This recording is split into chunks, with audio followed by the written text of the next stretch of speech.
No princípio era o Verbo, e o Verbo estava com Deus, e o Verbo era Deus.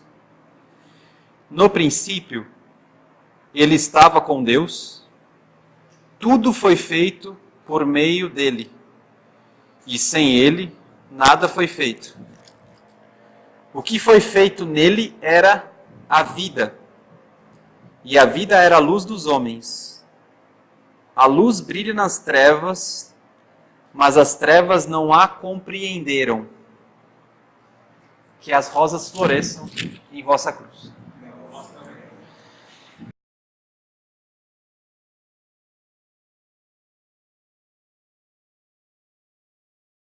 Bodas significa voto.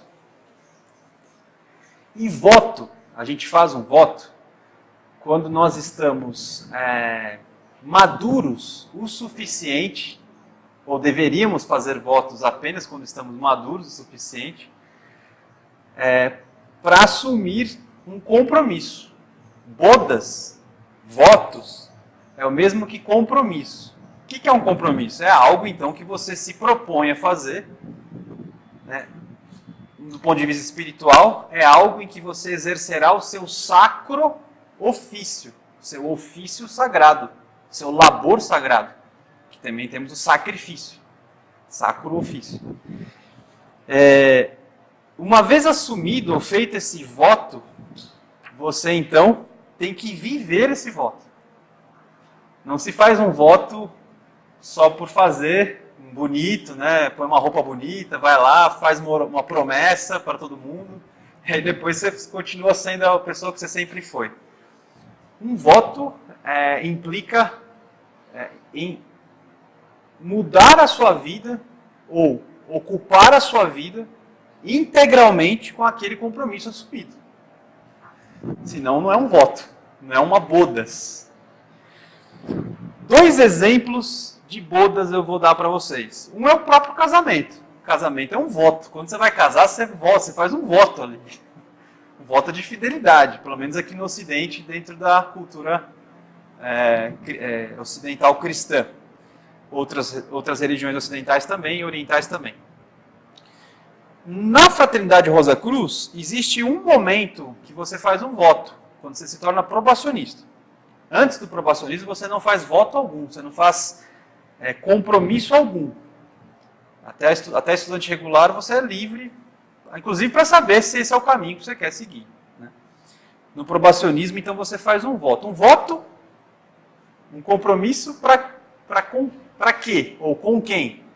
Não é com a instituição Fraternidade Rosa Cruz. Você faz um voto com você mesmo. Mas que aspecto de você mesmo?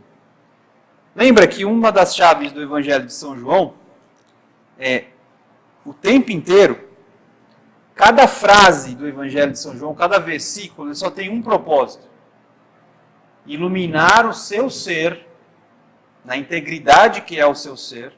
Não é só a sua mente, é todo o seu ser, toda a complexidade que é o seu ser,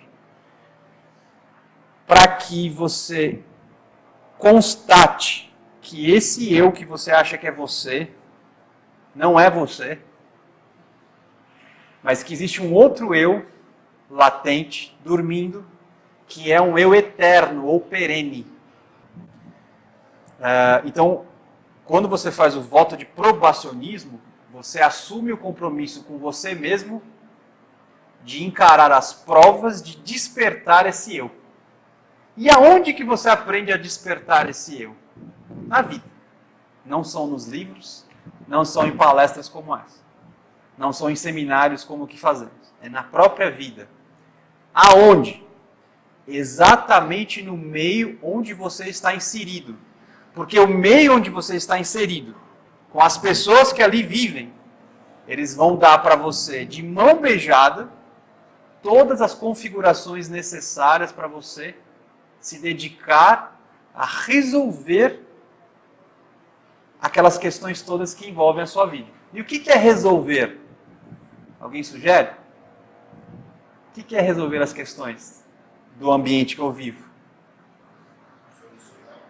que é solucionar? Mas solucionar de que jeito? Integrar? Qual é a força que me permite integrar? E o que é ciência?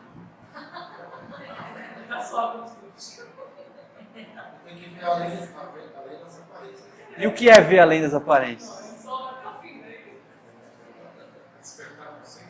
O que me permite despertar a ciência com consciência? Quando começa a doer você... Amor, gente. E quando eu chego no amor, que é a verdadeira ciência,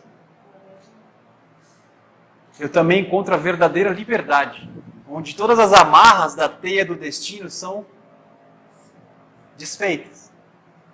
Só que esse amor às vezes não tem cor de rosa. Não existe cor de rosa. Nunca existiu. A gente conhece o verdadeiro amor, né? Existe o que precisa ser feito. E a gente tem que trabalhar para ter o culhão. Por isso, probacionismo. Prova. Não, mas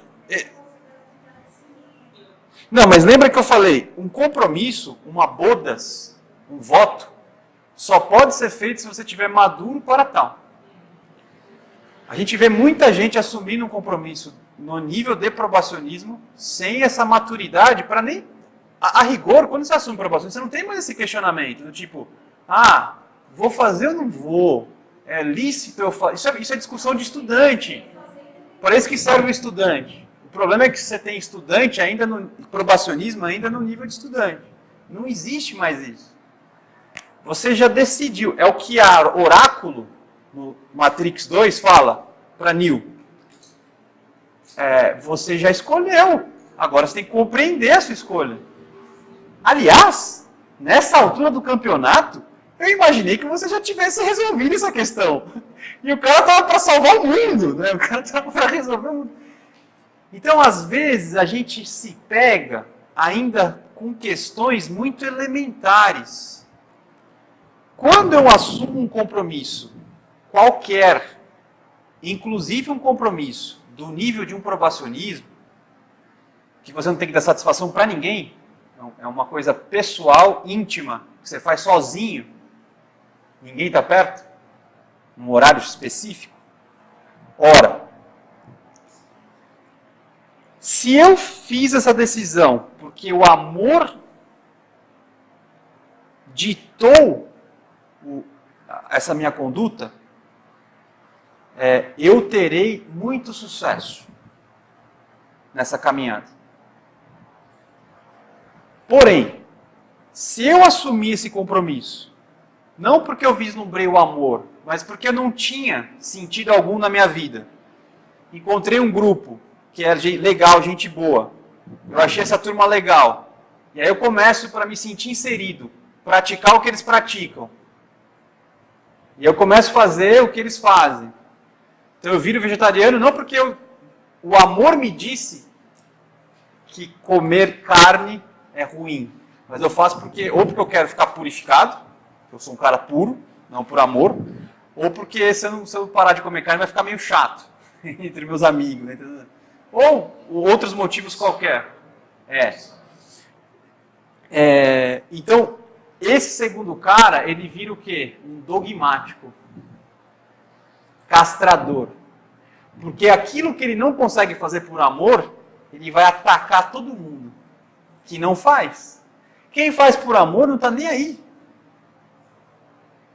Mas você é estudante e lê outros livros. Não pode, não pode. Como que não pode? A vida é sua, o problema é seu. Não tem nada com isso. Entendeu? Mas você está na Fraternidade Rosa Cruz e ainda come carne. O problema é seu. Não tem nada com isso. Agora, se eu estou... Tem uma carta que o Marcelo fala isso na carta. Se for uma coisa de dentro, você é preparado. Mas não incomoda você. Porque o que te move é o amor. Para fechar, tem uma história, não sei se vocês já ouviram falar, do sábio e do cavalo. Né? Uma história, minha mãe que me contou essa história, eu era do tamanho dela, minha mãe me contou essa história. Ela falou o seguinte. Você já entendeu? Ela falou assim, olha, o cara queria se iluminar, né? O discípulo. Daí ele encontrou um mestre. Só que ele não foi falar com o mestre. Ele entrou, se afiliou à ordem do mestre, aí ele descobriu, convivendo ali na ordem, que o mestre andava de branco. Aí ele foi lá, vendeu todas as roupas e comprou branco. Ele só ficava andando de branco, igual o mestre. Porque se o mestre é iluminado, anda de branco, eu também vai que eu também, né? Aí ele descobriu que o mestre era vegetariano, mas só comia verde. Não era só vegetariano, era mais do que vegano, só comia verde mesmo, clorofila, né? Aí o cara também já mudou radicalmente a comida e começou a comer só verde. Porque o mestre se ligou, né? Falou assim, não vou nem esperar, já vem cá. Como você chama? O cara falando, vem cá, vem andar comigo. Caminhando, e quando chegaram no pasto, tinha um cavalo branco comendo verde, né? Grama. Ele falou assim, você é que nem esse cavalo aqui. Virou as costas e saiu andando.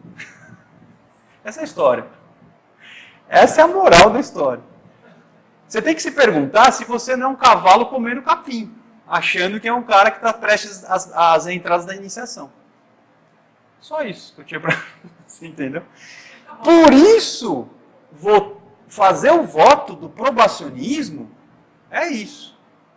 Você não pode ser um cavalo que come grama. Você tem que já estar ditado pelo amor. Se não tiver, gente, não tem problema não fazer o voto. Você vai continuar amigo de todo mundo. Todo mundo vai continuar gostando de você. E é melhor para você. Porque qualquer empresa, não precisa ser nem espiritualista. Você pode ser materialista. Se você é contratado por uma empresa, e a empresa quer um projeto seu, para você oferecer esse projeto, você não tem que saber se você tem recurso suficiente para dar conta. Por que você acha que você assume o probacionista? Você tem que saber se você tem maturidade. Agora, falar que você tem maturidade não vai cair no erro, então, dizer o seguinte, olha, só quando eu estiver iluminado... Não é isso. Claro que não. Você pode ser a pior pessoa do universo, você pode assumir o probacionismo. Mais pervertida, nem perversa, é pervertida. Você pode ser. A questão é se você está disposto a encarar. Isso é maturidade. E dói quanto? Só você saberá se você for sincero. Porque você pode não ser sincero. E ninguém vai te falar. Eu não estou dentro de você para saber quanto dói. Você pode até falar para mim mesmo.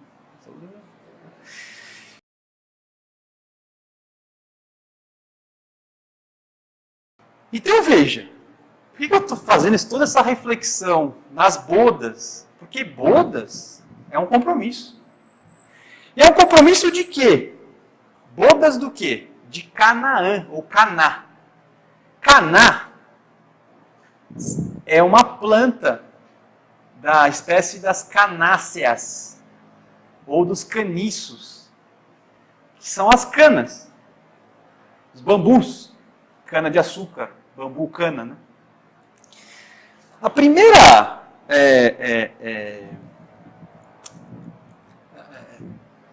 significado que o compromisso que tem o nome do reino vegetal nos convida a pensar é que o reino vegetal ele é puro, ele é livre de paixão. Então você está dizendo que são os compromissos de algo que é puro, como o reino vegetal é puro. O reino vegetal, ele não possui sangue apaixonado como nós. Nós temos uma parte do nosso sangue que é arterial, regido pelo planeta Júpiter, que é a pura graça, é o sangue que sai do coração. Olha que importante. O sangue que sai do coração é gracioso, é a graça pura jupiteriana. E aí, quando ele chega no seu fim, vascularizando e levando todos os nutrientes para todo o corpo, ele passa por alguns capilares, por algumas partes e volta. Ao voltar, ele se torna como? Venoso, regido pelo planeta Vênus. E também por Marte, de certo modo, porque o elemento ferroso é o elemento marciano que permite o corpo de desejos se manifestar em termos de motivação. A verdade é que quem tem anemia e tem baixo ferro fica desmotivado, cansado, sem energia. Então o ferro é esse elemento marciano que nos dá força dinâmica pelo corpo de desejos. E isso é passional. A seiva da planta não está sujeita a isso. A seiva da planta está sujeita a qual planeta? Estrela, o Sol. E também pela Lua, pela influência angélica, em que durante a Lua crescente até a Lua cheia, a seiva lubrifica ou nutre o caule, as folhas e os frutos, e na Lua decrescente e nova, a seiva desce para as profundezas onde ninguém enxerga, nas raízes. E a gente sabe que na Lua cheia as forças físicas estão mais ativas e na Lua nova as forças espirituais escondidas estão mais ativas. Então você vê que interessante, na seiva ela revela o que está mais ativo fisicamente e o que está mais ativo espiritualmente. Espiritualmente na raiz, onde você não enxerga. Fisicamente no caule, nas folhas e nos frutos. Fala, João. Eu não sei onde eu vi uma matéria que diz que as plantas, né, a árvore, por exemplo, ela é semelhante ao ser humano porque seria ela é invertida, né? Isso. Porque Exato. as raízes elas simbolizam como se fosse o cérebro, né? De onde tira toda a fonte de sabedoria, exato. Né? Perfeito. O sistema evolutivo É. também está caminhando da mesma forma. Né? E perfeito. Não, e além disso, né? Vamos pensar, a gente recebe alimento de cima, a planta recebe de baixo. Vamos pensar, os órgãos sexuais das plantas são as flores lindas que a gente expõe e contempla. Os nossos órgãos sexuais são encobertos, não expostos, porque é não casto. Né? Então a planta é o homem invertido.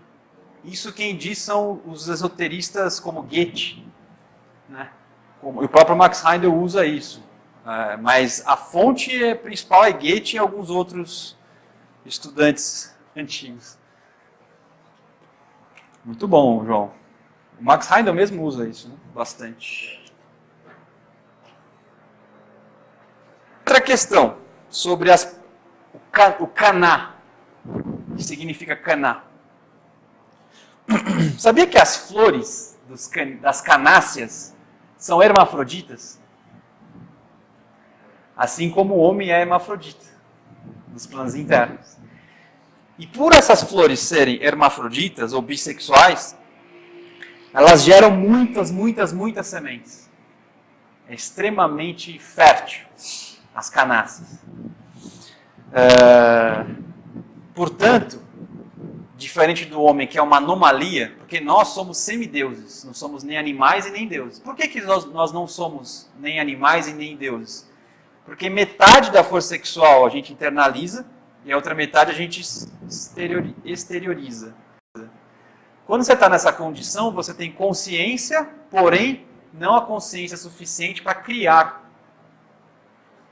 Logo, você é um semideus, porque você tem consciência. Um Deus pleno é um Deus que tem consciência e consegue criar. Esse é um Deus pleno. O ser humano não é um animal e nem Deus, ele está no limbo. É uma condição desgraçada, porém necessária. O fruto da canácea não é essa anomalia. Ela revela o natural, como deveria ser. Expressão plena dos Elohims, que são bissexuais. Outro aspecto das canáceas. Elas são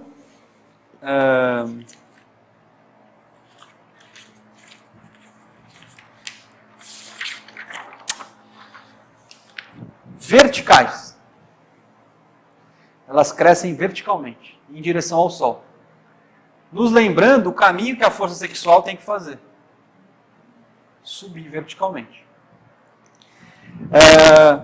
Por fim, as canáceas, muitas delas, como por exemplo o bambu, elas são ocas. Não tem, elas são tem um vazio no centro. Isso tem dois significados muito profundos. A oquidão das canáceas, ou da caná, bodas de caná. Primeiro significado é que, como Lao Tse, no nos diz que os raios de uma roda conseguem exercer a sua função pelo fato de conterem um vazio no centro. Pensem na roda de uma carroça. Como é que ela pode ser útil para a carroça? Se no centro dela ela for oca. Por quê? Porque esse pedaço oco vai encaixar o eixo da carroça. Então a roda poderá ser útil para a carroça, para a locomoção. Se o centro da roda da carroça fosse preenchido, ela não teria utilidade. O mesmo se diz para um copo, para um bule, para uma casa. Se a casa não fosse vazia, ninguém conseguiria entrar e ela não poderia se proteger, você, do frio, do calor. Isso nos lembra a nossa personalidade, os nossos corpos.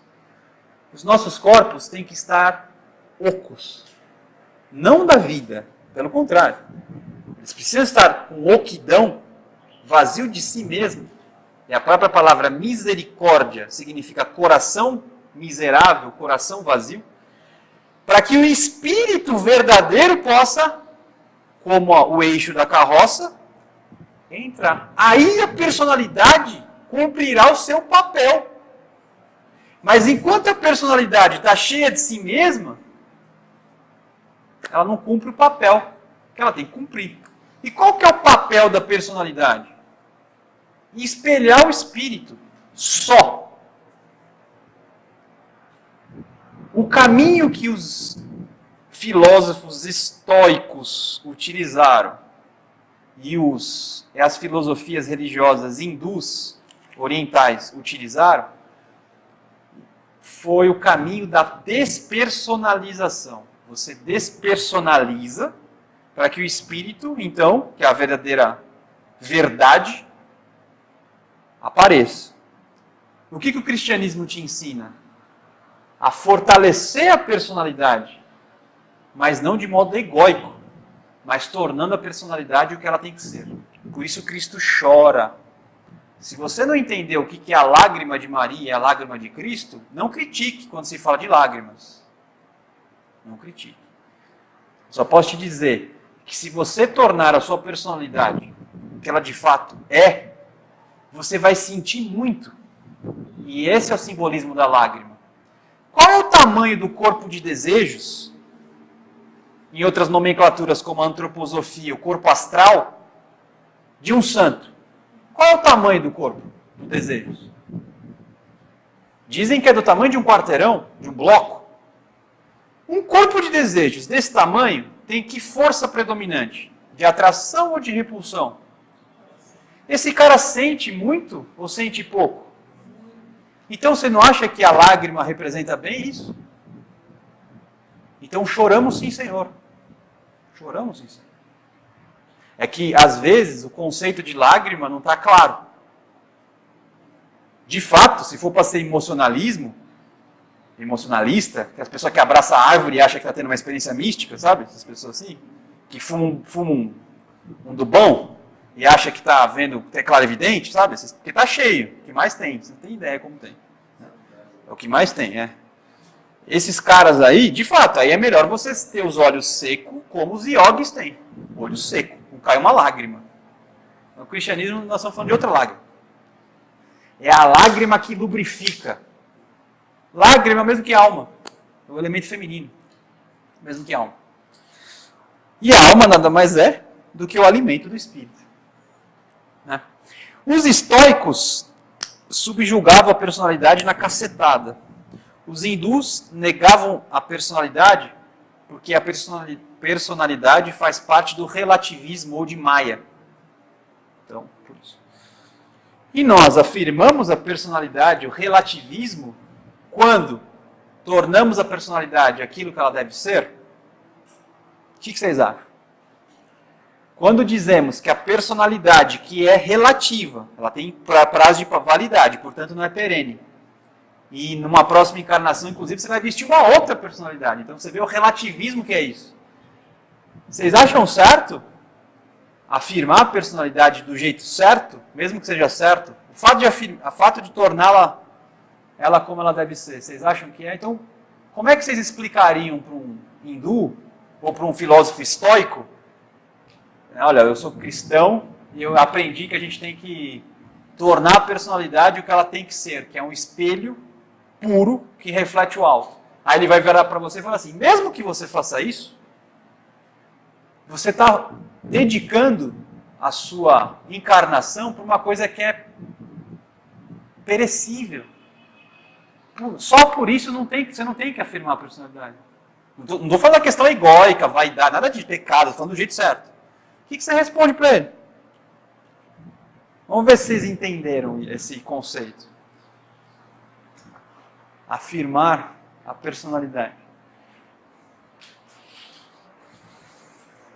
Vocês entenderam o meu questionamento? Eu posso repetir. Você prefere que eu repita? Mas, através da personalidade amorosa que você vai expressar esse amor, está pronto para servir? Sim. Fortalecendo Sim. ela com amor, que você vai estar pronto para Sim. servir, para cumprir a lei, para estar pronto para servir. Então, o que ela falou, vocês ouviram? É trabalhando com a personalidade que você vai alcançar a prontidão para servir. Tá certo? Vamos desenvolver isso um pouco mais. O que é ficar pronto na linguagem que a Margot trouxe? Do ponto de vista da prontidão que vai chegar no que é perene, eterno. O que é estar pronto?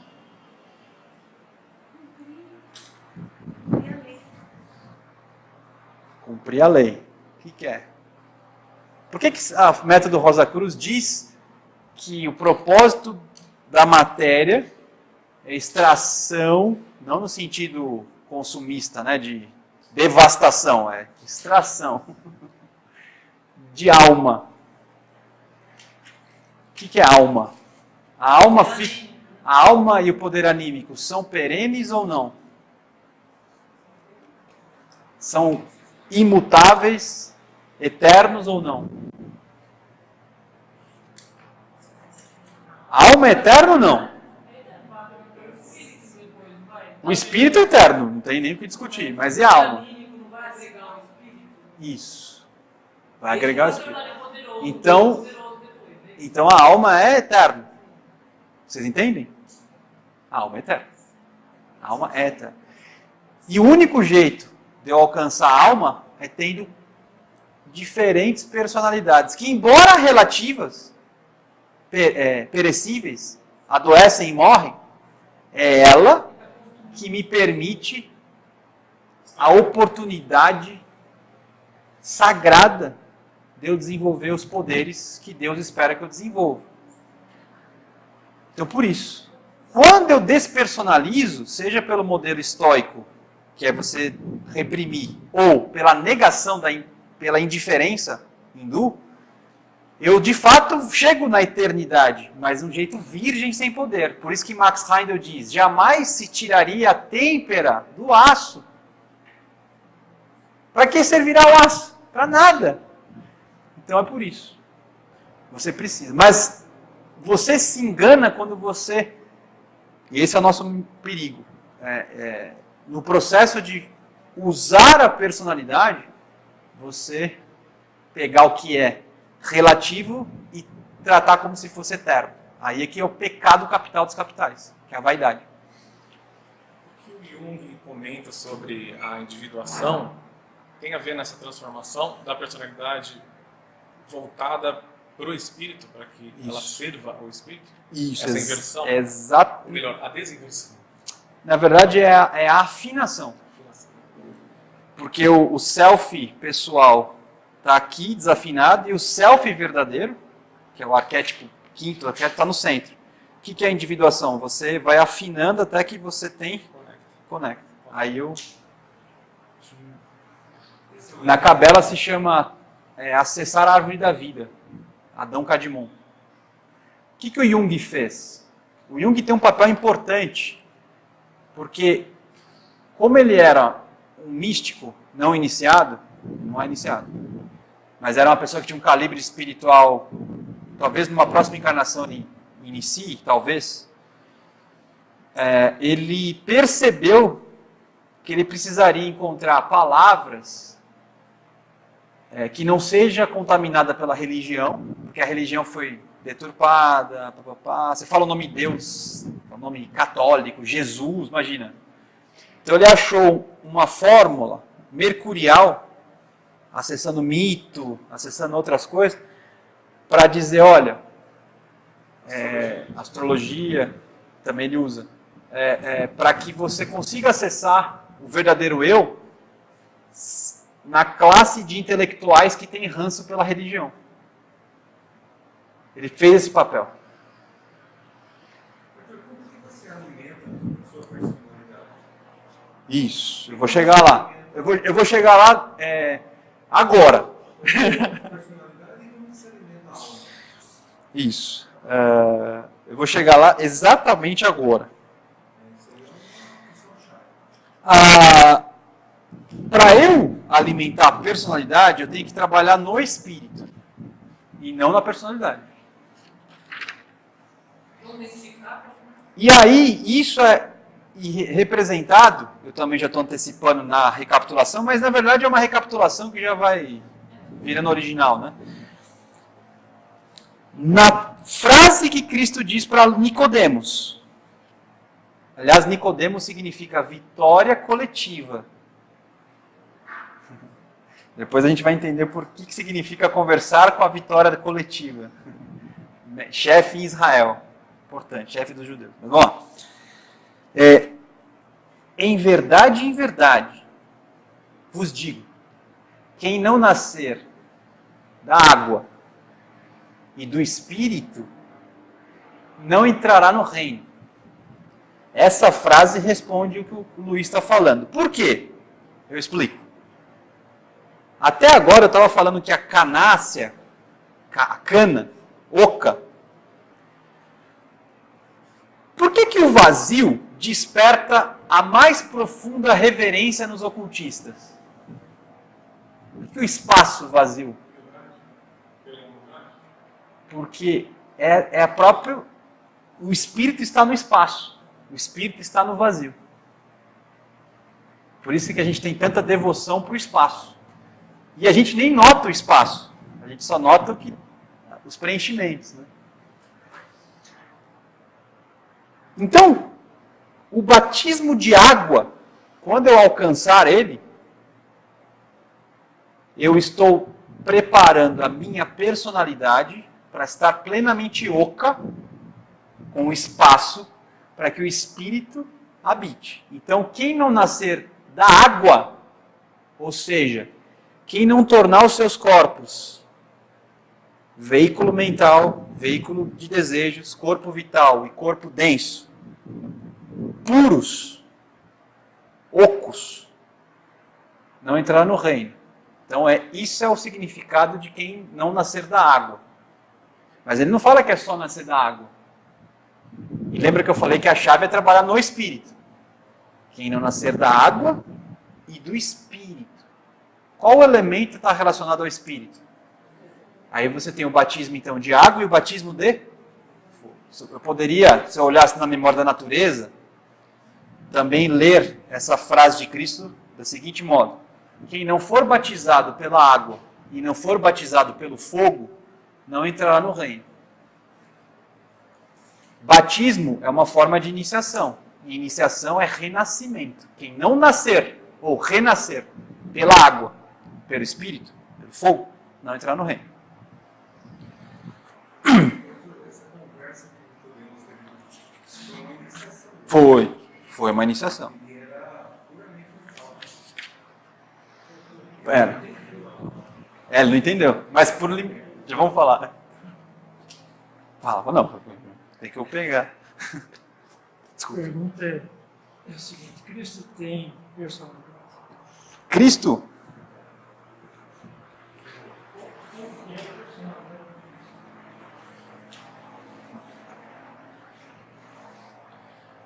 O que vocês acham? Cristo tem personalidade? Não, ele usou a personalidade de Jesus.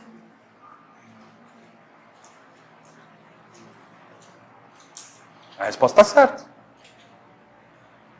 Ele usou a personalidade de Jesus. Por isso que o verbo se fez carne. Quando se diz que o verbo se fez carne, por isso que os gregos refutaram. Falaram, não pode. Como é que Deus vai ter personalidade? Não pode. Isso é loucura. Vocês estão lelé. Cristão é tudo louco. É assim, então, refutou o cristianismo. Eu não refuto logos. Eu refuto a ideia de que o logo se fez carne. Por quê? Porque dizer que o logo se fez carne é dizer que ele tem uma personalidade. E os 7 milagres de João é o meio que você faz para a personalidade e muito outras coisas se tornarem o que eles têm que ser. Desde o batismo até o Lázaro vem para fora. Preparação. Que vai chegar na iluminação e finalmente na iniciação.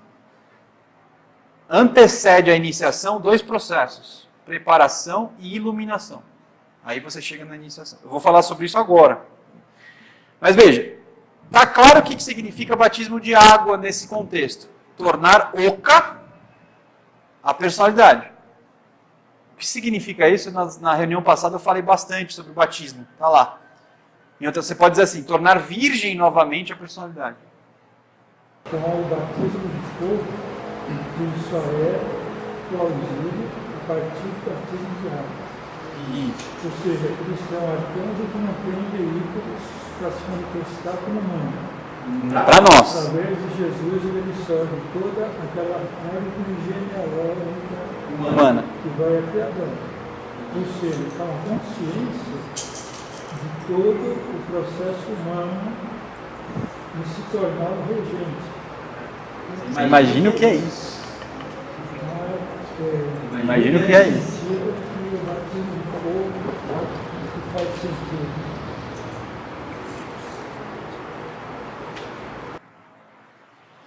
Esse batismo de fogo, quando a gente medita sobre ele, que é exatamente isso que o Madureira falou, sempre que você medita verdadeiramente sobre um ensinamento religioso profundo como esse, como é que eu sei se a meditação gerou fruto?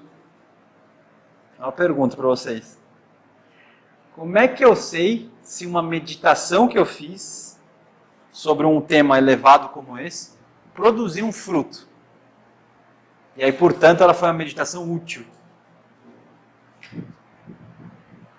Você deixou de ser quem você era e passou a ser uma outra pessoa. Melhorada.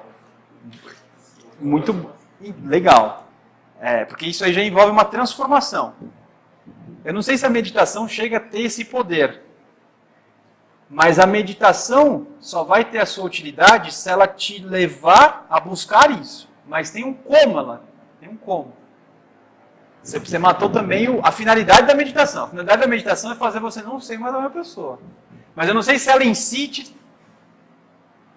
te promove isso.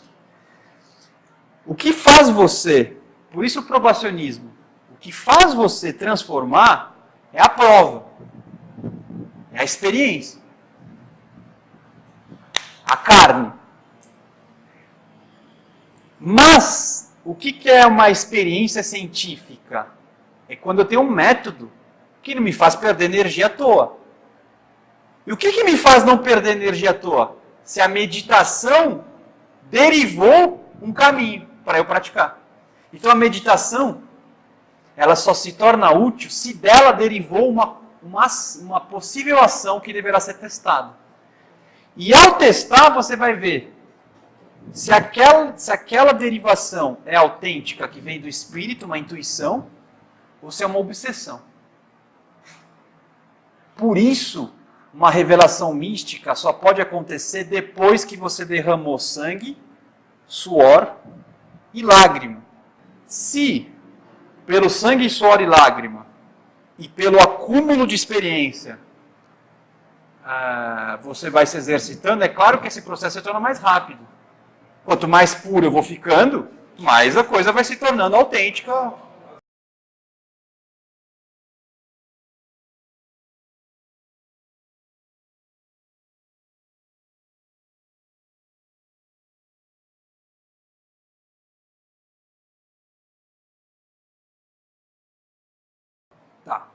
Muito bem. Existe, gente, uma coisa que é importante a gente dar um passo a mais na consciência do esoterismo. E isso já foi revelado em Abraão. Abraão. Não é no cristianismo, não, em Abraão. Primeiro, eu sou, né? Primeiro contato com Melquisedeque, foi Abraão que fez. E Cristo depois é rei sacerdote pela ordem de Melquisedeque. Abraão, quando ele é convidado a matar, sacrificar o filho Isaque, e o filho Isaque é filho de Sara, não é filho de Agar, que é a escrava, se é filho de Sara e não de Agar, filho de Sara significa que é um filho que vem do eu superior, vem do fogo, vem do espírito. E esse batismo de fogo, por assim dizer, gerou um filho, Isaque, e ele tem que sacrificar obedientemente à vontade de Deus. Isso se chama a oquidão, que a canácea é oca, a cana é oca, o bambu é oca, que o espírito também tem que ter. O que significa o vazio espiritual? Lembre-se que a parte mais quente do fogo é vazia. Você tem amarelo, azul e transparente, que é o vazio. É a parte mais quente do fogo. Que está aqui agora esse vazio. Está aqui agora. Tem fogo aqui agora. É esse vazio do Espírito que eu alcanço, que é o batismo de fogo, pela obediência, pobreza e castidade. Não é à toa que esses são os votos da Igreja Católica. A Igreja Católica é uma igreja autêntica. Não é... Você citou do amor, né? Ser regido por todas essas energias. Ele não vai nascer exatamente aí, no momento do batismo de fogo? Verdadeiramente. Verdadeiramente aí. Verdadeiramente. Antes você está... Não é falso. É o amor, mas naquilo que você consegue acessar. É o amor que eu consigo processar. Pensa assim, eu estou com XP, depois eu vou para um 286, depois eu vou para um 386, 486, vou para o Pentium. Entendeu? Até que eu chego no i7. Entendeu? E ainda tem que... É isso aí. Então o que é o amor para um XP? E o que é o amor para o quad-core? Você entendeu? Pensa, eu estou aqui no meu bolso com um pendrive de 16 GB, cara. Pensa na época do 286, o que seria? Imagina? Aquele disquetão aí, tá ligado? Era aquele disquetão que parecia um LP, né? Que você...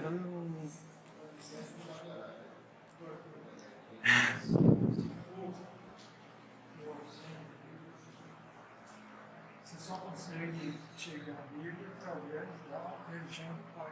Sim, exato. O Cristo é uma preparação para ele. Sim, ainda não estamos preparados aí. Perfeito. Eu falo. E o Madureira nos lembrou que esse amor vazio... Agora, só para vocês entenderem por que o Madureira falou, né? É importante um pré-requisito aqui. Quando eu esvazio o espírito, quando eu esvazio a personalidade é preenchida pelo espírito. E quando eu esvazio o espírito é preenchido pelo quê?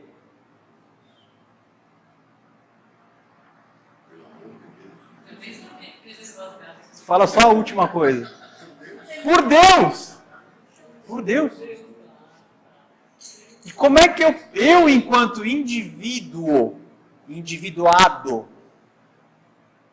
porque veja, eu não posso perder a minha individualidade, minha centelha, mas eu só sou autenticamente na medida que o meu ser espiritual estiver preenchido por Deus. Isso seria o que Santo Agostinho disse: tarde te amei, tarde te encontrei. Ó beleza tão antiga e tão nova. E aí ele fecha para os filósofos chatos, intelectuais, da seguinte modo: porque Deus é o ser real, mesmo eu, no espírito, individuado, não sou real. Eu sou substância de Deus. A única essência é Deus. O que Santo Agostinho diz? A substância divina é uma substância sem acidentes. O que vale dizer que é imutável e eterno. Eu só sou na medida que essa essência me preenche. E aí a personalidade vazia também recebe tudo isso. Na simbologia antiga, tem um símbolo que representa isso. É esse símbolo aqui. Vocês sabem que símbolo é esse? Isso aqui é o cetro. Se vocês perceberem, não sei se vocês sabem, mas o círculo representa sempre o espírito. Então, quando vocês forem olhar os símbolos dos planetas, você tem sempre 3 elementos. A cruz, que é o corpo, a meia-lua, que é a alma, e o círculo, que é o espírito. Se você perceber, ó, se eu tampar aqui, ó, o que isso parece? Hã? Um cálice, uma taça. Parece Vênus também. Mas pensa daqui para baixo, um cálice, uma taça. Se eu tampar, também parece uma taça. A vontade do alto desce. A minha vontade se encontra. E a união milagrosa, que é o casamento eu com Deus, eu espírito com Deus, gera no corpo a gota de sangue que não é sangue. O sangue não é um gás? Chama-se gota etérica. A gota etérica, quando eu transformo meu sangue em gás, eu tenho um sangue vegetal, semelhante à seiva. Estou livre de paixão.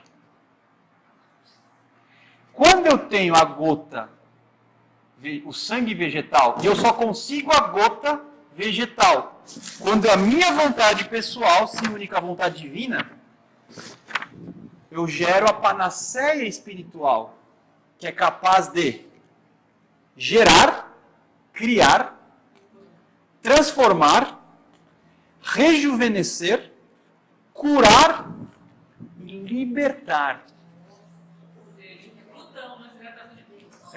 É tudo. Por que é tudo? Porque libertação é sinônimo de amor. O amor é a liberdade nas suas últimas consequências. Veja, se você pegar o século XV, XVI, existia um cabalista chamado Lúria, cabala luriânica. Ele diz que o primeiro ato de Deus é se negar, criar um vazio. Por quê? Por amor. E é esse vazio que permite você ser livre, livre-arbítrio. Porque se o primeiro ato de Deus fosse manifestação, não tinha espaço para a liberdade. Então ele tem que se recolher. Quando ele se retira, abre espaço. Ao abrir espaço, você pode ser. Por quê? Por amor. Só por amor. E esse é o motivo pelo qual Deus te cria. Amor. E amor é liberdade. Para os idiotas, liberdade é você fazer o que você quer. Esse amor que você está se referindo é qual das 3 perguntas de Cristo para Pedro? Para Pedro? Qual pergunta para Pedro? Pedro, você me ama? Ah, Você me ama? então, as 3, ó. Você me ama? Personalidade oca. Batismo de água. Personalidade oca. Mente, corpo de desejo, corpo etérico e corpo físico, denso. Você me ama? Batismo de água. Você me ama? Batismo de fogo. Espírito obediente, casto e puro. Casto e pobre. E você me ama? Você casou comigo? Apacenta minhas ovelhas. Apacenta minhas ovelhas. É. Por quê? Você me ama? Preparação. Você me ama? Iluminação. Você me ama? Iniciação. A última é o salto. Né? Salto quântico. Então,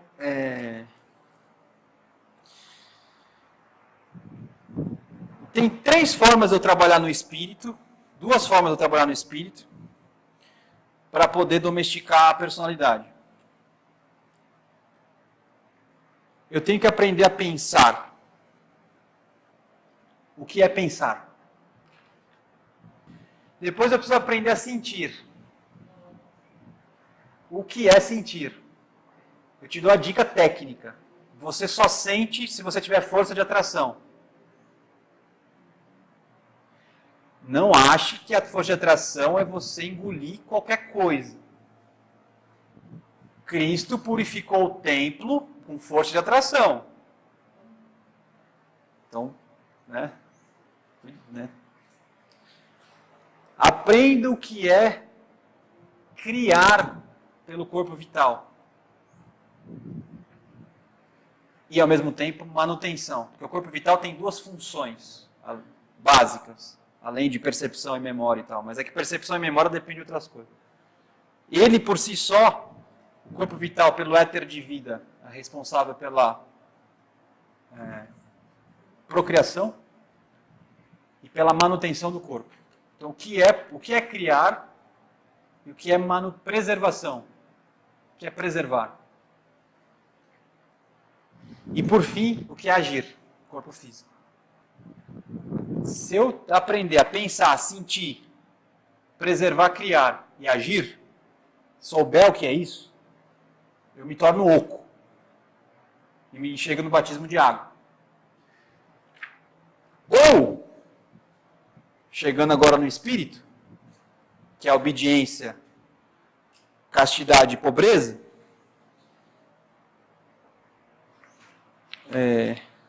4 elementos.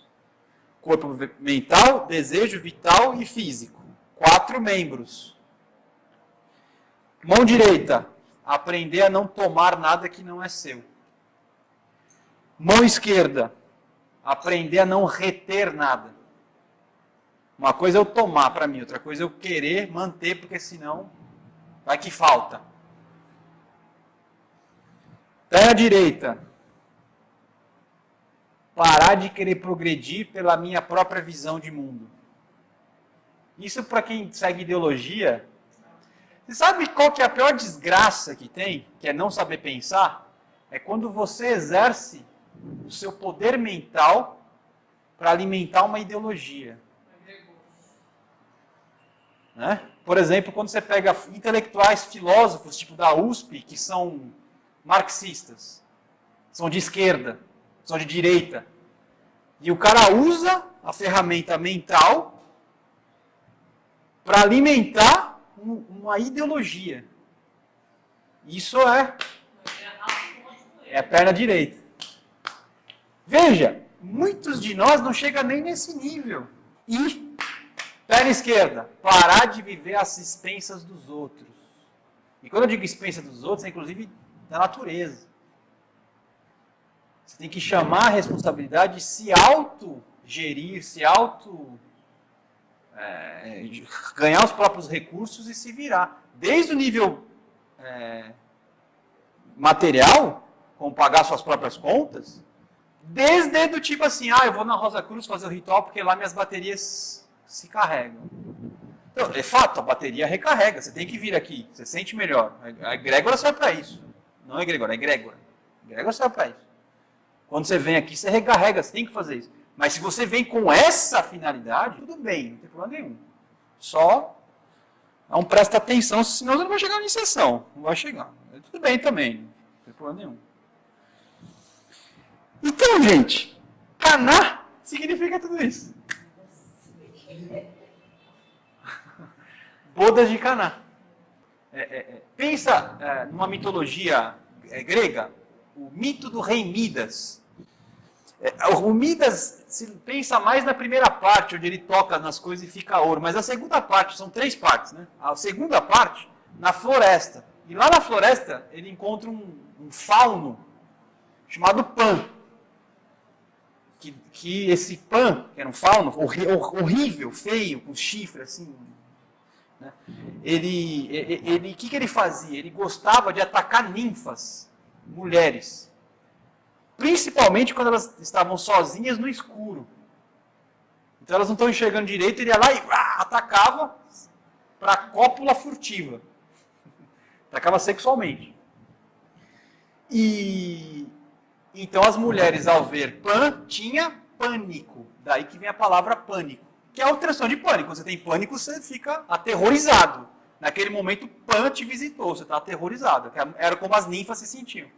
Quando Pan... Só que aí tinha uma virgem, ninfa, virgem, que ao se deparar por Pan, ela entrou em pânico, mas se negou com todas as forças a se entregar para ele. E ela foi andando para trás, aterrorizada, escorregou e caiu. E ao cair e morrer, o seu corpo degenera e nasce caniços, canáceas. Porque da virgem surge a cana que se direciona para o alto. Mostrando que bodas de Caná, que é um casamento virgem. Casamento virgem. E desse caniço, Pan tira um pedaço e faz a flauta de Pan. Que é aquela flauta que tem o monotom. E que quando você eleva ela em altas frequências, você cria os órgãos de tubo. Que aí você tem o som mais virgem que tem. E que pelo canto e o órgão de tubo você acessa Deus. Bem,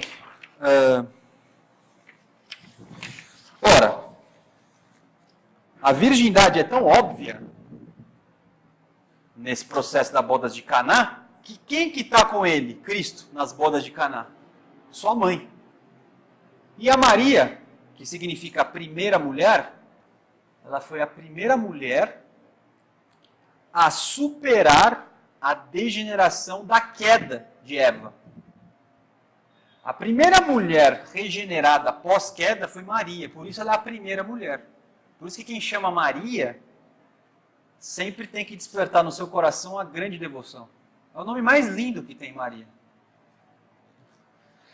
Então, chamar Maria é buscar reerguer o princípio feminino decaído desde a queda, que está caído, degenerado. Então, Cristo está com a primeira mulher virgem no casamento. Casamento virgem. Né? O que acontece ali? Acaba o vinho. Max Heindel diz que o vinho tem qual finalidade? O álcool, quando você ingere ele faz o que com o seu espírito? Qual é o principal efeito que o álcool gera pro espírito? Esquecimento do quê? Entorpecimento do quê? Quando eu esqueço o espírito, eu esqueço o quê? A minha origem. Portanto, eu fico apegado à matéria. Porque eu acho, então, que a origem está na matéria. Exatamente. É engraçado, né? Porque a vibração da pessoa é assim. Quando ela bebe, fica assim. Fica baixo. O álcool tem essa finalidade. Mas na antiga dispensação, existia uma finalidade de você entorpecer o espírito. Qual que era a finalidade? Dada por Jeová. E a chave para você responder essa minha pergunta é: Jeová é um Deus de raça. Raça é espiritual ou é material? Material. E o que eu tinha que desenvolver na antiga dispensação? A memória da matéria, que é a raça, pela raça. E o vinho é o elemento que representa a sabedoria da raça. Por quê? Porque quando eu bebo, eu foco a minha consciência na raça, na matéria. E quando eu consigo dar continuidade na raça? Quando eu me caso. Porque qual que é a finalidade do casamento? Gerar filhos da minha raça. Então, por qual elemento que eu tenho que beber para manter a raça? O vinho. E o vinho acabou. E aí, o que a Maria faz? Que é a mulher que se transformou em água pura, porque o vinho não é o elemento puro. A água é o elemento puro, natural, da natureza naturante. A água purificada chega para o mestre e fala assim, filho, ou Cristo, não sei o que ela falou. Ela chegou bem e falou assim, se você ler na Memória da Natureza, você lê isso daqui, ó. É agora que você vai inaugurar o novo ensinamento?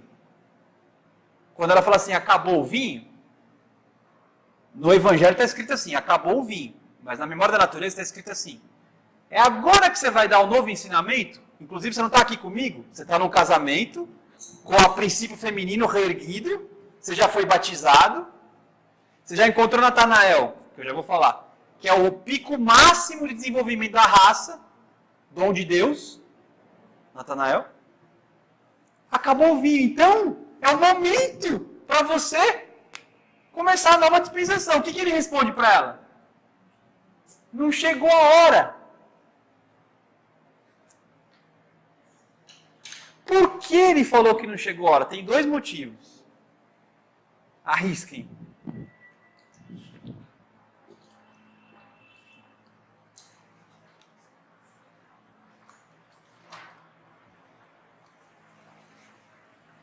Cri, cri.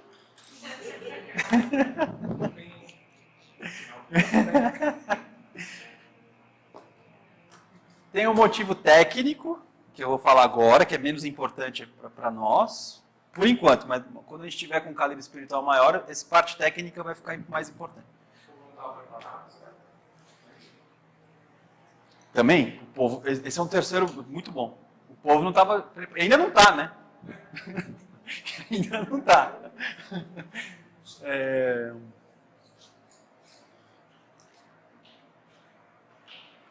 Cristo veio dar um novo ensinamento, mas ele veio destruir a lei? Ele veio cumprir. Para você responder o porquê que ele transformou a água em vinho, prestando uma homenagem à antiga dispensação, é porque é necessário o cumprimento da lei. Pergunta: você já está quitado perante a lei de causa e efeito? Então você precisa tomar vinho. Né? Literalmente, né? Você precisa resolver a sabedoria das amarras. Não tem como eu já inaugurar uma coisa. De raça. Tudo que envolve lei de causa e efeito é raça, para nós. É honrar pai e mãe. Muito bom. É honrar pai e mãe.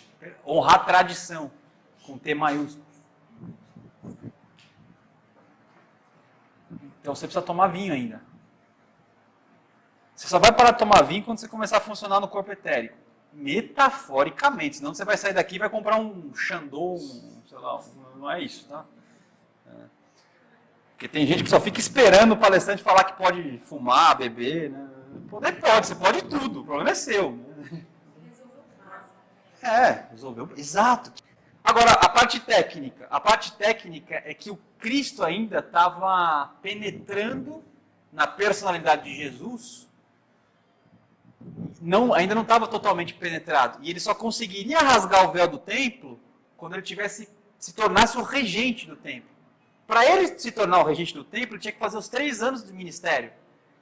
Os 3 anos de ministério, que representa a totalidade, 3 representa a totalidade. E veja, o que é a totalidade, porque eu acabei de falar? Personalidade oca, espírito oco, unido com Deus, totalidade. Por isso que Cristo morre 3 dias depois, ele ressuscita. O 3 é sempre a totalidade. O 7 também. Mas tem outra conotação. O 7 é uma derivação do 2. Por quê? Porque o 2 é a matéria e o 7 é a totalidade da pluralidade, que é material, da manifestação. O 3 já está além do 10. Estudar a sacralidade dos números é importante. Tem um livro de Corinne Elini, em inglês, não tem em português, que se chama A Sacralidade dos Números. Eu mandei para você. Mandei hoje. Mandei para você. Mandei a capa, né? Porque só tem em papel, não tem e-book. Só tem em papel. E a última edição foi de 81. Enfim. Então, o que eu estou falando?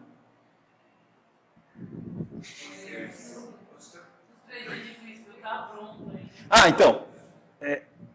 Os 3 anos é o seguinte, ele foi fazendo trabalhos que vai mudando a constituição da Terra. Até ele entrou plenamente quando ele sai do corpo de Jesus na cruz. Aí o véu do templo, ali a água, Maria, chegou a hora, chegou. É agora. Os 3 anos, camada em camada. E é interessante porque qual que é a última camada do corpo físico? Não são os ossos. Tirando o átomo semente que não é físico, os ossos estão relacionados à estrutura sólida saturnina, onde está a maior sede de memória. Sede da memória, fora o átomo semente, é o osso. Quando Cristo penetrar no seu osso, você vai poder rasgar o véu do templo da libertação das amarras da lei de causa e efeito. É o esvaziamento. É o esvaziamento. Do Espírito. É o que eles chamam do liberado. É o liberado. Que na verdade,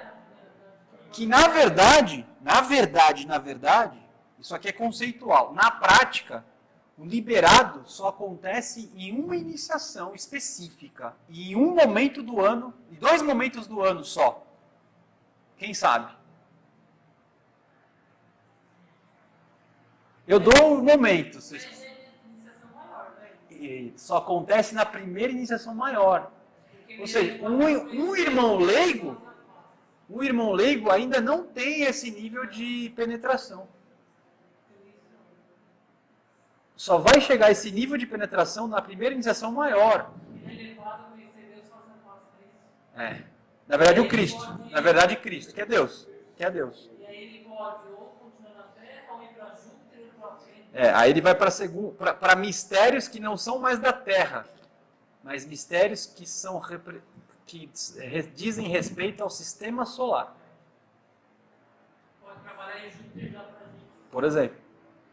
Pode fazer outras coisas. Mas normalmente todos voltam para cá. Normalmente. Né? Imagina. Meus amigos estão lá.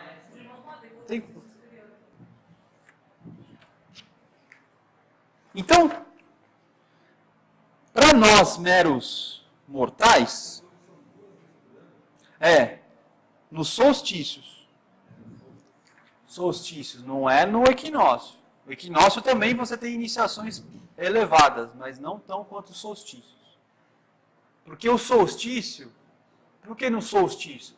O solstício é a ponta da elipse. Onde no sistema geocêntrico, se a Terra fosse o centro, é o ponto onde o Sol faz a viradinha. Se não tivesse essa viradinha, o que aconteceria com o Sol? Ele ia embora. Então essa viradinha é a graça que te permite continuar num ciclo novo. Cada ano que passa é uma graça, porque a Terra poderia não fazer a voltinha, né? Quem que dá essa graça? O Cristo.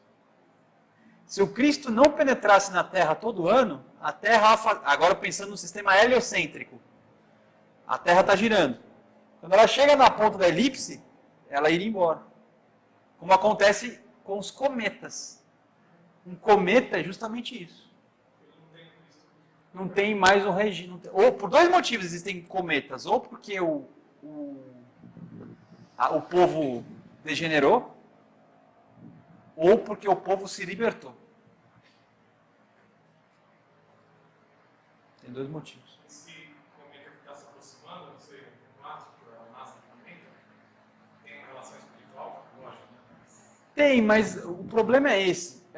Do ponto de vista espiritual, do que agora eu estou falando então vocês podem, o que eu conheço, um cometa não tem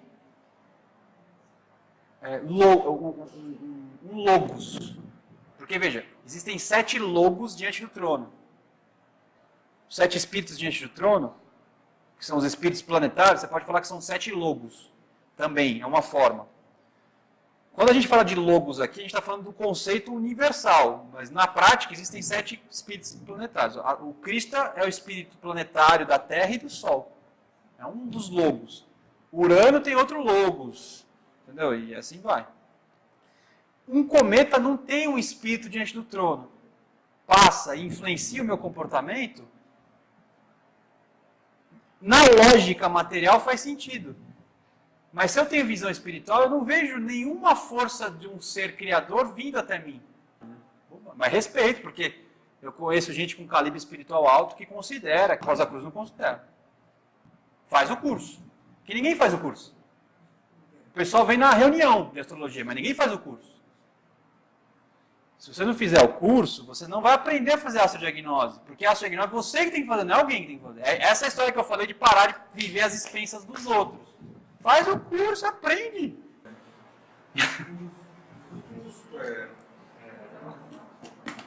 Bólitos que a NASA quis fazer um teste, ela pegou, jogou uma peça, o Sol estava lá, o bólito aqui e uma câmera aqui.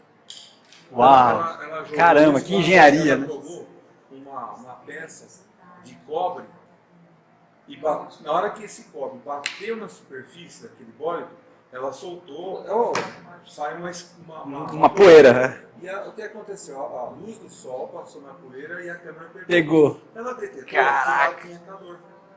Então. Então tem vida. Então. A pergunta é se essa vida é um logos. Tem algum. E outra coisa, esse bólito, a elipse dele. Não pode ser um calor. Não pode ter sido um calor pelo atrito? O sol, ele tem um comportamento. Entendi. Então tá bom. Aquela permaneceu. Isso parte do princípio sempre de que se existe, tem um propósito. A única coisa que. Exerce uma influência espiritual Isso. sobre o planeta. Então, mas pode ser que exerceu, né? Porque existe o cemitério os cemitérios dos planetas. Né? Porque são. O que são cemitérios? O que é o cemitério de planetas? São campos de evolução que não vingaram ou que já cumpriram o seu papel. Mas a finalidade de um corpo, um astro errante, ou seja, que não tem um sistema solar, não tem uma galáxia, está na galáxia, mas não segue um padrão, é a mesma finalidade que tem corpos em degeneração. A vida já foi embora, já cumpriu, mas está lá degenerando. Então, Nesse conceito que você está falando, existem os planetas em diversos sistemas solares, cada um tem seu cantinho Seu lá, cantinho. sob influência do. Agora, existem certos bólicos que eles andam, a elipse dele passa no sistema solar cada 500, 700 anos, vai num outro sistema solar, lá vai num outro. isso, tem também, mas aí agora você tem que imaginar que não é errante.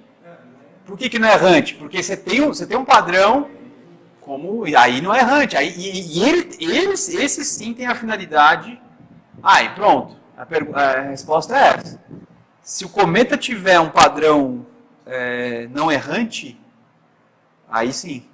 Agora, como que eu vou definir um padrão errante ou não errante de um cometa? Eu não sei, eu estou mais preocupado em resolver se eu sou tolerante no trânsito. Mas tudo bem. Porque senão você fica numa elucubração. Viver, né? Vamos viver.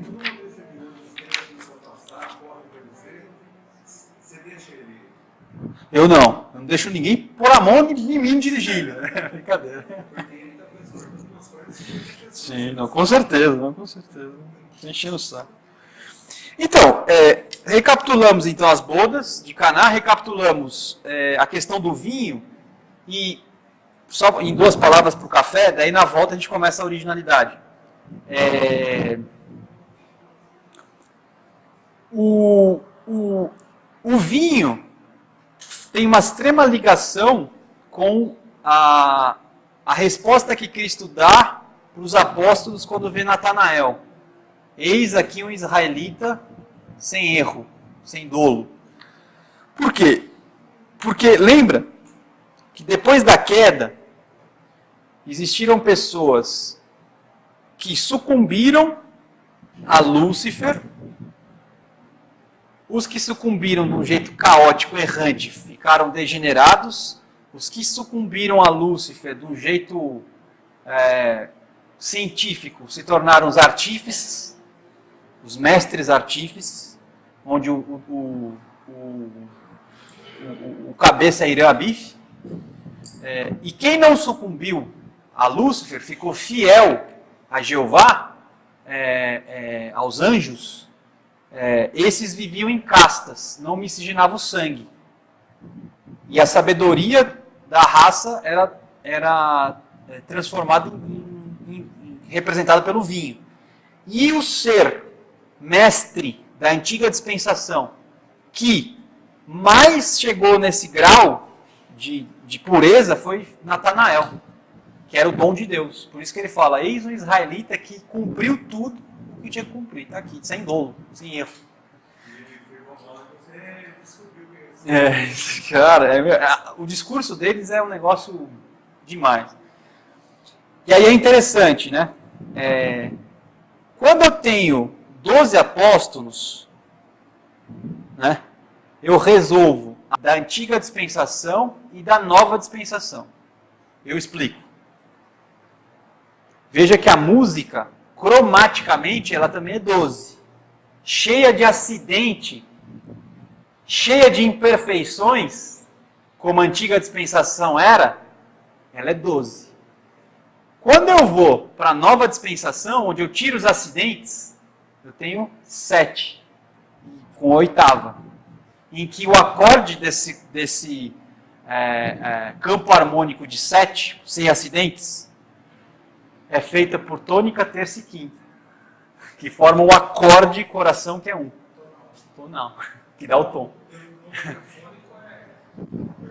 Então, aí a gente começa a discutir. Aí, se a gente for pensar no Platão, no Bar, no órgão temporal, exatamente, no órgão temperado. Porque isso que eu estou falando é a ideia do temperado, né, 12 e tal. Mas existem as 12 tons, desde que eu não tempere, eu só vou ter que ir afinando, né? Mas existe também. Ora, 7 se manifestam, 5 não se manifestam. 7 mais 5 dá 12. Essa é a antiga dispensação. A nova dispensação é 1 mais 2, que dá 3. A nova dispensação, a totalidade é em 3. A antiga dispensação, a totalidade é em 12. Mas veja que o 12 chega no 3 também. Porque a antiga dispensação é uma sombra de algo que estava por vir. Né? Pelo 4. Exatamente, pelo 4. Perfeito. E só para lembrar das canáceas. As plantas canáceas geram flores com 4 pétalas. Hermes não. Sabe quem que é Hermes? Vocês sabem quem que é Hermes Trismegistro? Não, não é. Hermes Trismegistro é um irmão maior não humano. Ele é da onda de Mercúrio. Ele é o irmão maior de Mercúrio. Não. Era só um iniciado de Mercúrio, que veio de Mercúrio para nos ajudar. Quando você pega esses caras da History Channel, que fala assim, no Egito, seres extraterrestres vieram nos visitar, é verdade. Não literalmente. E agora, só para fechar, qual que é o problema da mediunidade nesse aspecto? A clara evidência positiva mostra que vieram senhores de Mercúrio e senhores de Vênus. O que o espírita fala? Que não veio gente aqui do lado, veio gente de Capela.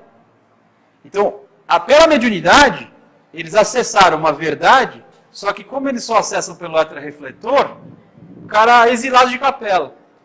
Gente, para vir um espírito de Capela para cá, que corpo mais baixo esse ser tinha que funcionar com consciência?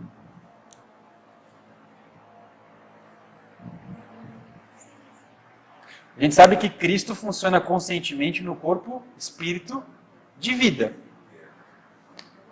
Quem funciona no corpo, espírito de vida com consciência hoje é capaz de fazer o quê? Migrar entre planetas. Minto. Entre galáxias. Não, entre sistemas solares. Quem tem o corpo espírito de vida é capaz de migrar entre sistemas solares. Para vir um ser de capela, é um ser que tem que ter um calibre para viajar entre galáxias. Quem é o ser para nós que tem o corpo espírito divino? O Pai. Um exilado de capela tinha que ter o calibre do Pai. Mas quando você pega um livro exilado de capela, você fala, o cara é sincero, é honesto. Mas não chega. Não chega. Mas tudo bem, então, cada um tem o seu desenvolvimento.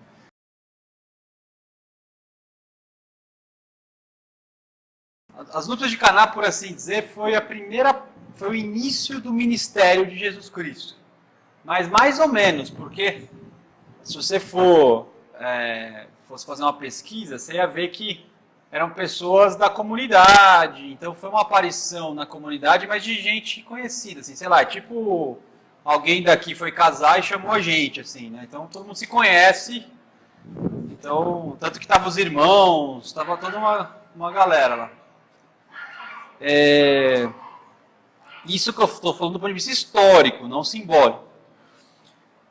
Agora, a verdadeira aparição, melhor, a primeira aparição de Cristo, segundo São João, começa na purificação do templo. E é interessante porque ele não chama a expulsão. Não é a expulsão de cambistas e mercadores. É a purificação do templo. Isso está na Bíblia de Jerusalém. E o que a gente fala? O Cristo ficou bravo. Ele está purificando o templo. Então, mas é legal isso, né? Porque assim, quando você vai conversar com as pessoas na rua, apesar da mística e da divina essência que a gente sempre tem que estar buscando, mas não é que eu estou falando da boca para fora, não. O saber popular místico, embora ingênuo e simples, ele tem às vezes muito mais vida do que o saber intelectual. Não necessariamente, mas tem. As pessoas têm uma ideia muito ingênua do que seja Cristo, né? Porque pensa, um ser que ficou 40 dias no deserto, simbolicamente, enfrentou o guardião de um umbral da terra em Mateus, né? Foi tentado no pão, em cima do templo e em cima do morro. Você acha que ele só distribui sorrisos? Você que está só super gentil? Gente, imagine a força espiritual que um ser desse tem para mudar a estrutura da Terra. As pessoas têm uma ideia muito ingênua, acham que Cristo é sabe, esses caras bonzinhos assim, sabe? Pô, velho, você está falando de um ser solar que se fez carne. Você imagina a força que não saía da laringe dele.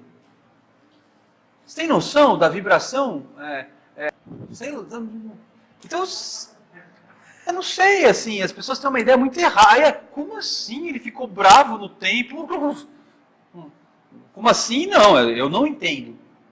Eu tenho que procurar entender. Não é ele ficou bravo, eu não entendo. Então eu tenho que ir atrás de entender. Esse é o aspecto que a personalidade de Jesus está respondendo a essa energia. E é tão tosquinho, agora só para fazer um paralelo, né? Tem uma resposta que Max Heindel dá, não tem a ver com o assunto aqui, mas tem a ver com essa tosquice nossa em relação a viver, essa nossa parte tosca, né? Imatura. E quando eu chamo isso, é tipo Zíbia Gaspareta, assim, sabe? Aquela coisa romântica, né? E eu vou explicar. Vocês sabiam que tem uma resposta que Max Heindel dá no volume 2, perguntas e respostas? Eu não sei se é a pergunta 4, 5 ou 6, mas é antes da 10ª. Depois você procura lá. E a pergunta diz assim, eu li essa semana. E assim, eu vou deixar vocês analisarem se eu estou muito louco, né? ou se eu estou certo. Perguntaram assim para ele, ai, se eu tive um amor na Terra, sabe aquela pessoa que você encontrou na Terra? Só que aquela pessoa era casada, você era casado, e aí óbvio, por questões de moral, você, embora tenha encontrado ali uma alma, que talvez em outras encarnações, seja foi sua parceira, seu parceiro, mantém a coisa em nível de alma e tal, mas aí fica com aquela lembrança, e às vezes carrega a lembrança do amado que não foi consumado por 30, 40, até morrer. Fizeram a pergunta para o Max Reinhardt assim, no céu, eu vou encontrar essa pessoa? Vocês já leram essa pergunta? Tem essa pergunta lá. E ele responde. Ele dá duas respostas que você vê que tem um calibre de clarividência importante ali, né? Ele fala assim, sim, isso no primeiro céu, não é purgatório, é no primeiro céu, vai encontrar. Aí, mas perguntaram assim, e se, aí ele não pergunta, mas ele mesmo já dá a dica assim, e se, por exemplo, a pessoa morreu, você demorou muito para morrer, por algum motivo a pessoa mesmo não está mais no primeiro céu, a pessoa já foi para o segundo. Eu acho isso meio difícil acontecer. Por quê? Porque se você pensar que o purgatório dura 1/3 da vida, o primeiro céu deve durar um tempo ainda bem maior, é muito difícil alguém que morreu, que fez parte da sua geração, não esteja no mínimo no primeiro céu. Muito difícil já estar no segundo céu. Muito difícil. Mas, aos poucos isso aconteça. Ele falou que você vai encontrar o cascorão da pessoa. Não o cascorão daquele elemental que fica obsedando. O cascorão do primeiro céu. De desejo superior. E ali você vai ver naquele cascorão a pessoa amada para você, ela está ali e você vai realizar aquele amor com o cascorão. Então, mas ele está falando de primeiro céu. A questão é a seguinte, se eu chegar no primeiro céu, e o material que eu for viver, for realizar amorzinhos, tipo nível Zíber Gasparetto, eu preciso rever meus conceitos. Eu preciso rever meus conceitos. Agora, isso sou eu falando, mas se você for investigar o emocionalismo das pessoas, é exatamente isso que elas são. E aí ele está certo, então o Max Reinhardt está certo, mas você não pode. Então, claro, ele respondeu, ele faz isso. Só que, por exemplo, eu acho que ele deveria fazer um parágrafo assim, mas olha, gente, vamos aprender a acessar uns amores mais, né, casa 11, assim, pô, não pude, cara. Não sou eu, Patrícia.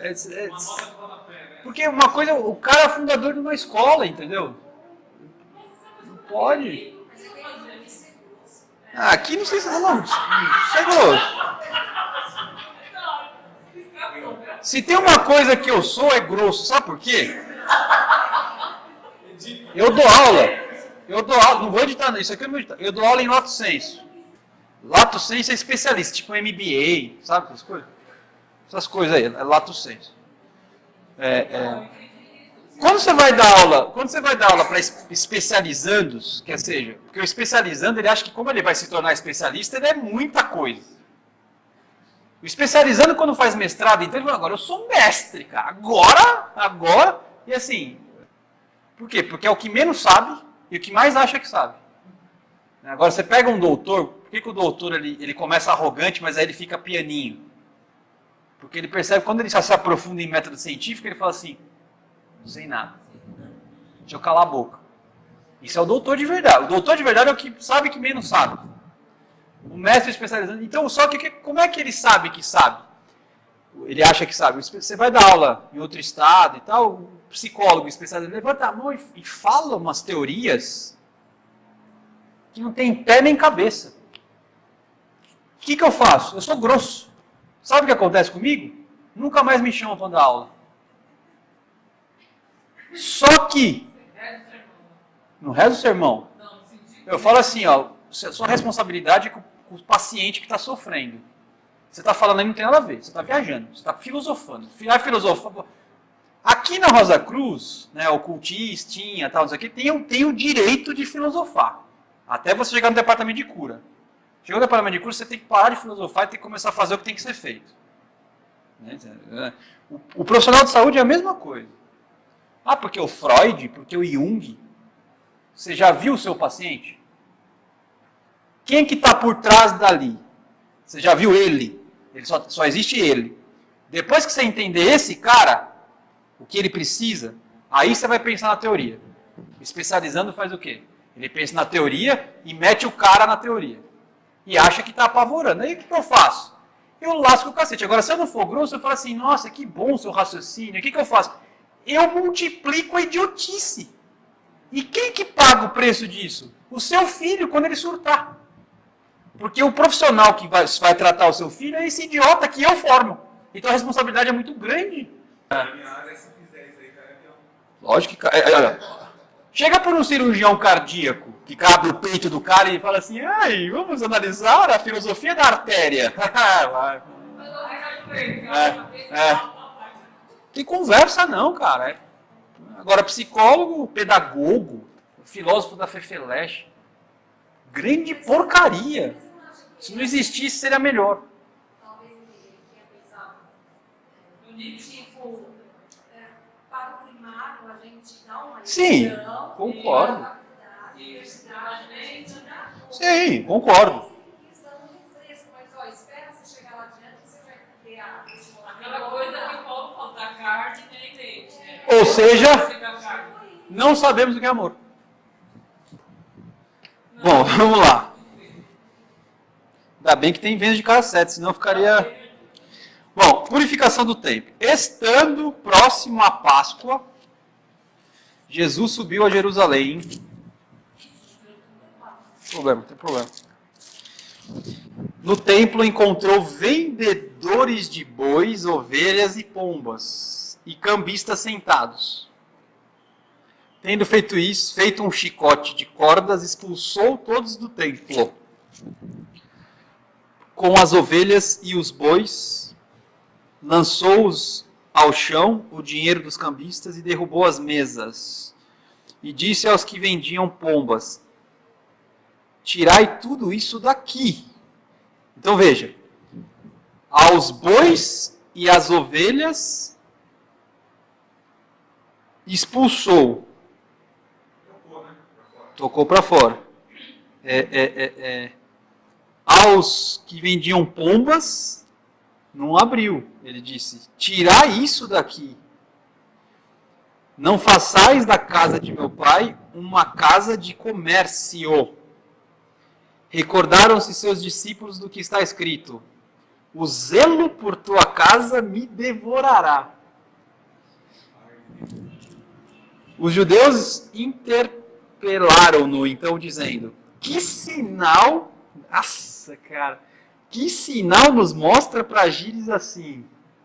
Tipo, faz um milagre e acreditaremos em você. Desce da cruz. Respondeu-lhes Jesus, destruí esse santuário e em 3 dias eu o levantarei. Disseram-lhe então os judeus, 46 anos foram precisos para construir esse santuário. Aqui não está escrito, mas sabe quantos operários tinham trabalhando nesses 46 anos? 18 mil. Aí chega um cara, surtado, e fala assim, em 3 dias eu ergo. Sozinho. Mas ele não contou o resto, né? Ele, porém, falava, aí o São João, lógico, né? Isso aqui, o São João falou assim, não, isso aqui eu não vou nem deixar obscuro, eu vou, né? Ele, porém, falava do santuário de seu corpo, purificação do corpo. Assim, quando ele ressuscitou dos mortos, por que quando ele ressuscitou dos corpos, os seus discípulos lembraram-se de que dissera isso? E creram na Escritura e na palavra dita por Jesus. Por que só na ressurreição os discípulos lembraram de que em 3 dias ele ergue o templo?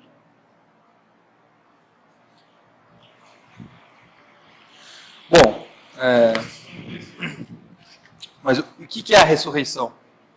O que é erguer, né? Essa ressurreição? Purificação, né?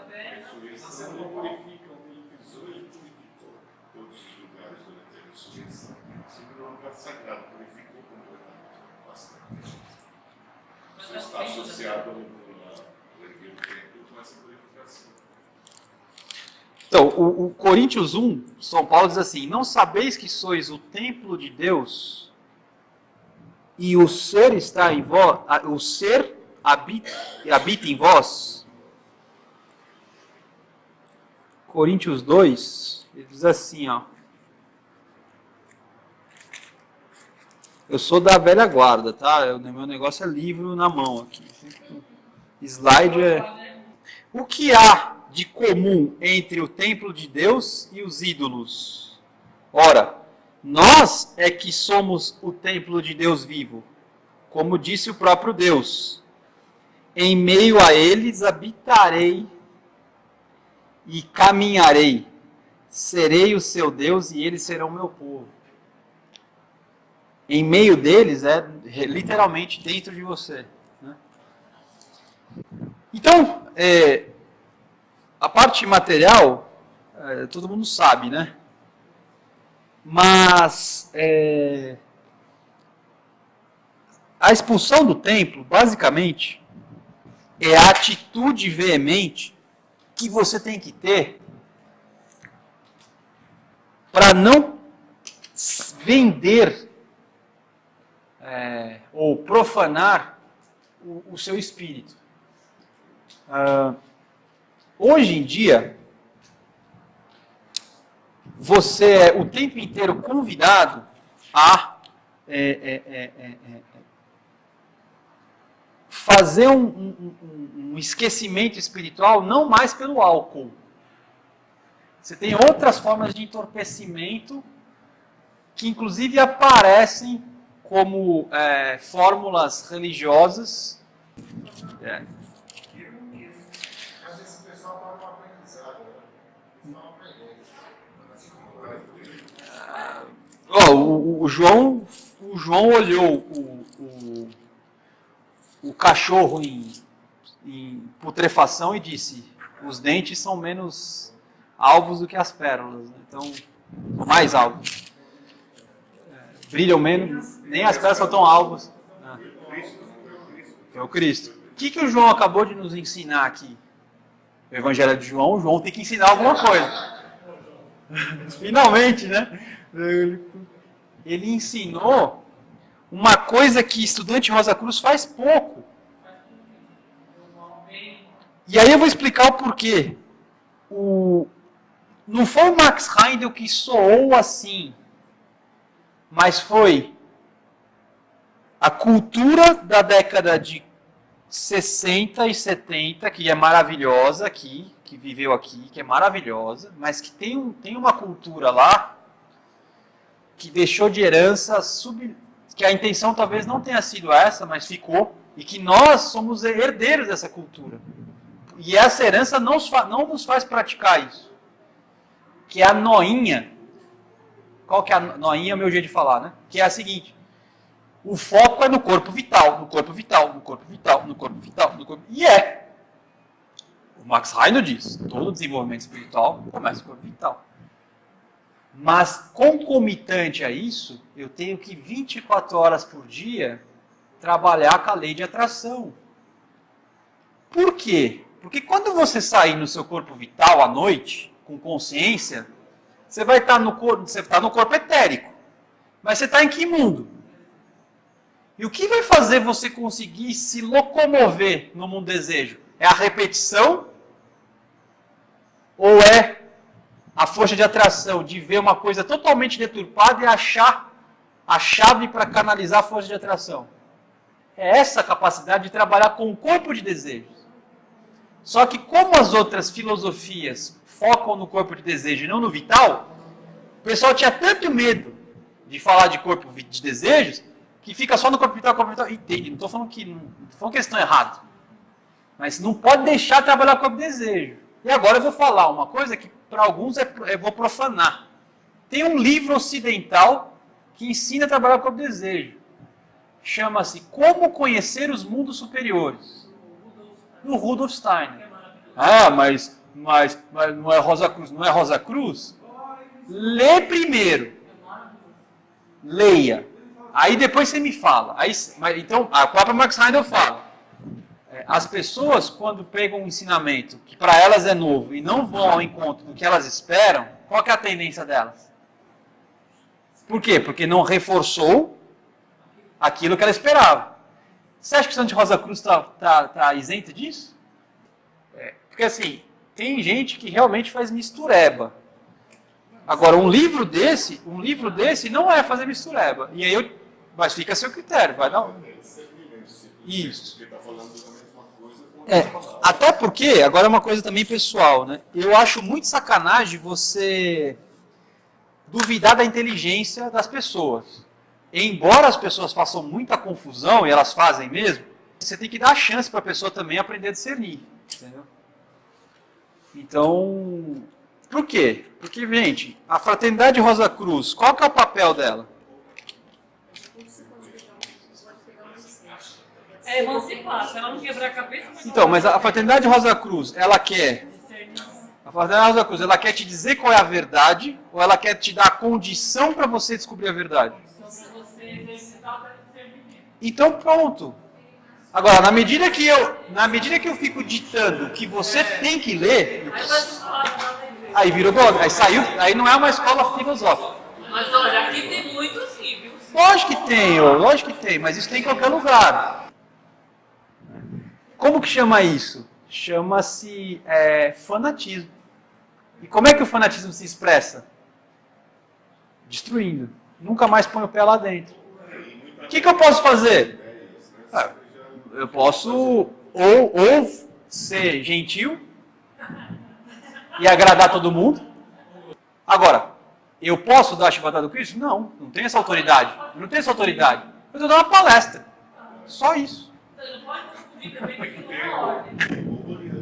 Eu estou dando uma palestra, gente. Se uma palestra tivesse impacto na vida da pessoa, a ponto dela, você tem que aprender a sentir, aprender a pensar e aprender a agir, né? Falta duas coisas. Por que a turma lá que o Jesus estava rebanhando, eles foram lá e incentivaram? Jesus, vem cá, conhece o cara aqui que é ser israelita, esse aqui dos bons, cara. Ele quer dizer, ele já conhecia, já sabia que o cara era israelita, não sei o que lá. Falou, nós vamos apresentar você para Jesus, tá? Espera um pouquinho, fica aí. Ó, ele vem vindo, vem cá. Por que eles se empenharam tanto em mostrar esse cara, apresentar ele para Jesus? E tanto é que esse cara, a hora que... Que o Natanael está falando. A hora que Jesus falou alguma coisa, eu imagino assim, sabe? Ele, nossa, alguém descobriu que eu sou o que eu sou. Vocês sabem que existem graus de desenvolvimento espiritual dos apóstolos. Os 3 mais avançados são Pedro, Tiago e João. Natanael não está. Aí você fala assim, como é que... Por que então não é Tiago, Pedro ou João ali? O israelita sem dolo. Porque, veja, Natanael significa dom de Deus. Como é que o dom de Deus não é um dos apóstolos mais avançados? Como assim? Então, o contexto te ajuda a entender. Porque, assim, Natanael é o discípulo mais avançado da antiga dispensação. Pedro, Tiago e João, eles já estavam aptos para receber os ensinamentos da nova. Por isso que participa do Monte das Transfiguração, Monte Tabor, e até do Getsemane, de quase tudo que está ali. E o único que ficou na cruz é João, que é o mais avançado de todos. O único, com Maria. Importante isso. Então, é por isso. Então, o que acontece? Entre eles, apóstolos, eles sabiam que Natanael era o maior mestre que tinha da antiga dispensação. Então, veja, nós achamos Messias. Você é iniciado. Nós somos tudo irmão leigo. Só que tem um irmão leigo que é mais leigo de todos. Que era leigo no sentido da iniciação, né? Natanael, entre nós aqui, dentre nós, o Nardelli é o mais avançado. A gente achou o Messias. Vamos falar para o Nardelli, porque o Nardelli vai ter uma visão que a gente não tem, porque ele é o mais avançado. Aí chamou, e não deu. Aí ele falou assim, eis aqui um israelita sem dolo. Daí ele falou assim, se ele falou israelita, ele já é iniciado de 4º grau. No mínimo. Aí ele falou assim, como me conhece? Para ver se o Cristo era iniciado de 5º grau. Aí o Cristo falou assim, e ninguém tinha iniciação de 5º grau, os outros.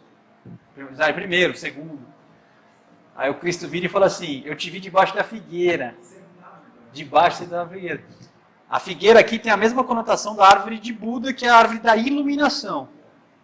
Porque, veja, é o conceito da árvore de Buda, não o método de Buda. É o conceito da árvore de Buda. O que significa a iluminação? O homem que se iluminou pela raça. O Buda foi um desses. Só que pelo método oriental. Natanael era uma espécie de Buda do Ocidente, mantendo a personalidade. Eu opero com a memória da raça e traio e puxo para mim todos os pecados da raça. Por isso que ele é um israelita. Quem é um israelita não mais responde aos anjos, responde aos arcanjos. E o Cristo é um arcanjo. E aí, para não ficar chato, o Cristo só deu essa resposta. Porque se ele fosse dando outra.